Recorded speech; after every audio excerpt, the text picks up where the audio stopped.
आमची घोषणा होती, जहाँ हुए बलिदान मुखर्जी वो कश्मीर हमारा है, तीच घोषणा आज भाजपचा कार्यकर्ता म्हणेल की जहाँ हुए पैदा मुखर्जी वो बंगाल हमारा है। आणि या बंगालच्या निवडणुकीचं जर खरं काही कारण असेल तर शेवटच्या 72 तासात ज्या दंगली घडवून विशिष्ट मतदारांना बाहेर पडू न देणं ते यावेळी थांबवण्यामध्ये केंद्र सरकारला यश आलं आणि त्या यशामुळेच आज फ्री अँड फेअर इलेक्शन एकही मृत्यू न होता मतदान पार पडलेलं बंगालमधलं गेल्या अनेक वर्षातलं हे मतदान आहे। आणि त्यामुळे आज आपण बघतो आहोत की तुष्टीकरणाची राजनीती चालणार नाही, विकासाची राजनीती चालेल, हे बंगालमध्ये सिद्ध झालं।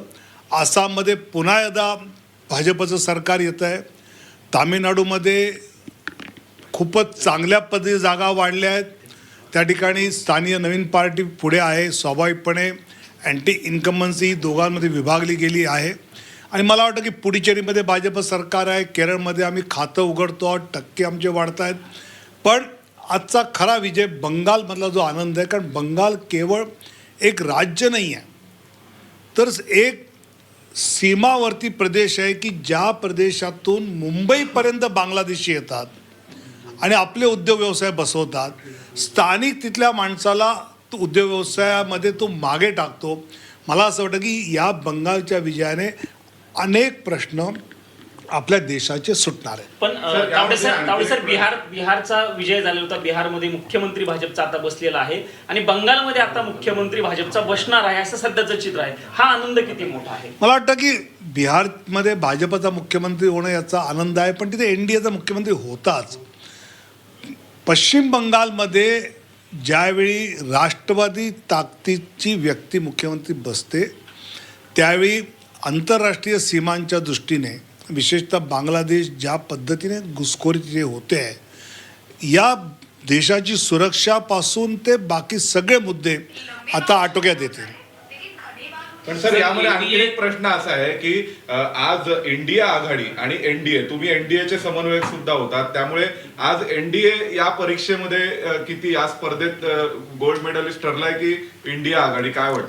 मला असं वाटतं की एनडीएचं यश आहे आणि या सगळ्या विजयामध्ये एनडीएच्या सगळ्या नेत्यांचा सहभाग आहे आणि जवळजवळ मला असं वाटतं की आता 25 राज्यांमध्ये एनडीएचे मुख्यमंत्री, त्यात 17मध्ये भाजपचे आहेत आणि त्यामुळे विकसित भारत 2047 कडे आपण गतीने जाऊ हा माझा विश्वास आहे। साहेब, तुम्ही एक राज्य काबीज करत चाललेला आहात, आता पुढचं टार्गेट नेमकं काय आहे तुमचं? मला वाटतं काबीज करणं नसतं हो, तिथे त्या राज्यामध्ये विकास करणं असतं आणि विकासाच्या दिशेने ते राज्य निवडून आलं। कारण बिहारमध्ये मुख्यमंत्री बसला याच्यात आनंद आहे का? तर आहे, पण त्यापेक्षा त्या मुख्यमंत्र्यांनी, त्या एनडीए सरकारने बिहारची विकासाची गती किती वाढवली त्यावर आनंद अवलंबून आहे। त्यामुळे बंगालमध्ये आता विकासाची गती वाढेल आणि बंगाल त्या भाजप एनडीएच्या विजयामुळे मला असं वाटतं की राष्ट्रीय सुरक्षासुद्धा आपली अधिक मजबूत होईल।